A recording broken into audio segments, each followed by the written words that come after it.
ចាឥឡូវនេះខ្ញុំសូមធ្វើមួយចំណុចទៀតឲ្យបងប្អូនមើលអញ្ចឹងតកតងនឹងទី3នេះគឺ 3D asset ដែលគឺធ្វើការយក symbol ខ្លះមកដាក់នៅក្នុង object របស់យើងដែលយើងចង់ធ្វើការ render ហើយបន្ថែមភាពស្រស់ស្អាតឲ្យវាអញ្ចឹងដើម្បីចូលទៅយក symbol ទាំងអស់នេះបងប្អូនចូលកន្លែងនេះមកវាលោតពាក្យ asset library អញ្ចឹងខ្ញុំចុចលើនឹង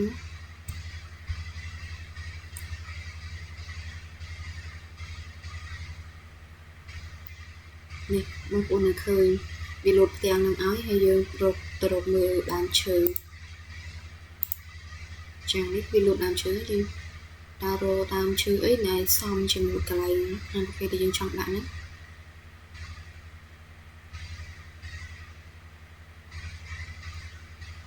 អញ្ចឹងនេះខ្ញុំសូមធ្វើការយកនេះមួយទៅដាក់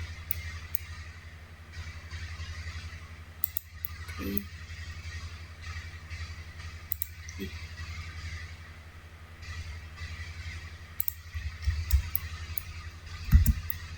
ពេលដែលយើងចង់មើលវាឃើញនៅក្នុងកម្មវិធី Inkscape យើងបើក Synchronize នេះមកហើយយើងធ្វើការទាញវាមកអាចនេះខាងហើយចុចអានេះគឺវានឹងលោតឲ្យនេះឲ្យចឹងយើងអាចមើលឃើញថាដើមឈើនៅក្នុងហ្នឹងចឹងគឺដើមឈើនេះគឺវាអត់ស្អាតស៊ីជាមួយនឹងជាមួយយើងបានទេចឹងខ្ញុំសូមធ្វើការជ្រើសរើសដើមឈើថ្មី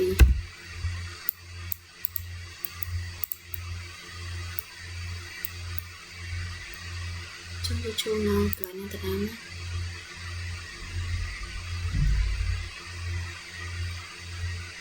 ណាដែលយើងពេញចិត្តឥឡូវខ្ញុំសាកដាក់នេះ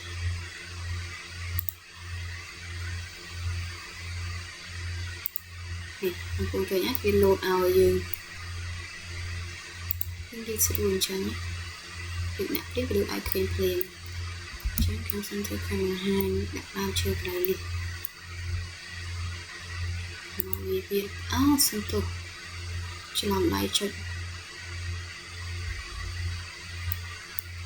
ចូលកន្លែងនេះទៅដែរយើងត្រូវជ្រើសរើសដើមឈើមួយណាដែលបងប្អូនគិតថាពេញចិត្ត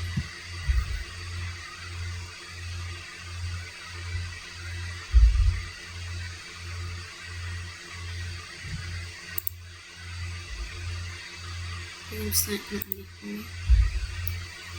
ចឹងឃើញថាវាខ្ពស់ពេកចឹងយើងធ្វើការ scale វាធម្មតា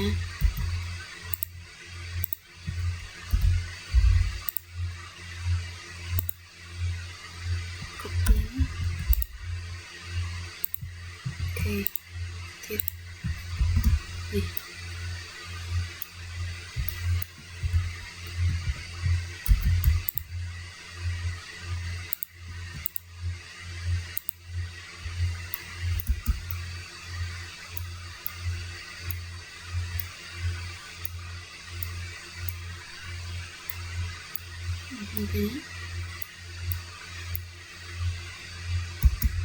ចឹងយើងទៅធ្វើការ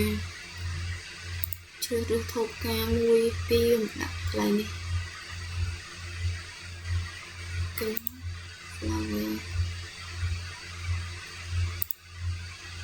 វាទៅពេកដាក់គ្រីចេញ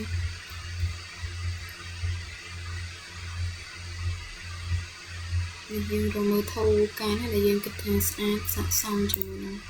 ហាងកាហ្វេយើងដាក់កន្លែងនេះមួយមកចាកន្លែងនេះ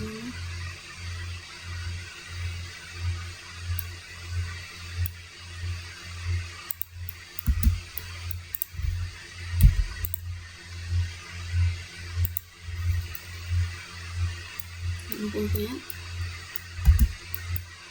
គឺនៅក្នុងនេះ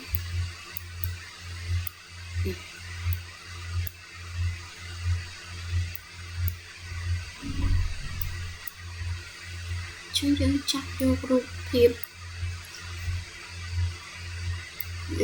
សំទោសនឹងរូបភាពដែលយើងចាប់រកមនុស្សទៅដាក់មកដើម្បីឲ្យវាមានភាពតាក់ទាញ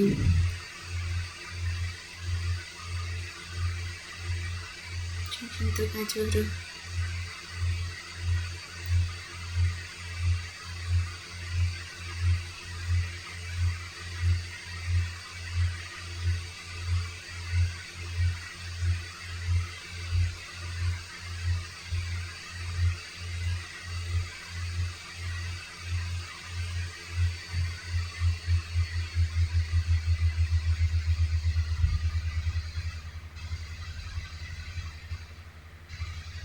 តិចបងប្អូន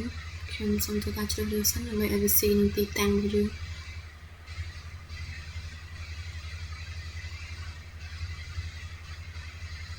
ជំរុញនេះហើយយើងទៅរករូបមួយទៀតណា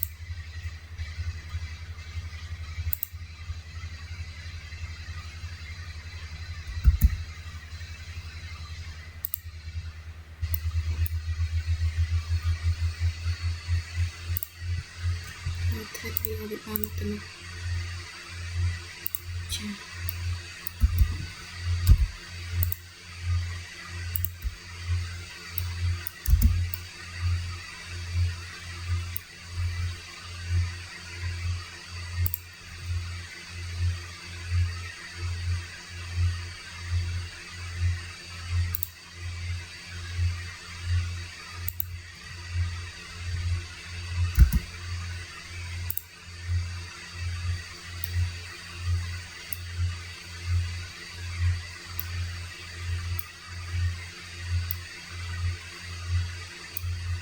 ចឹងមានតែប៉ុណ្្នឹងទេបងប្អូនក្នុង 3D Asset ណា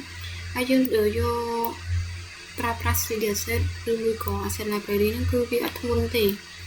ព្រោះអីវាជាប្រភេទ proxy ចឹងវាអត់ធ្ងន់ file របស់យើងពិបាកអូសចាស់អូសណាទេអញ្ចឹងគឺមានតែប៉ុណ្្នឹងទេបងប្អូន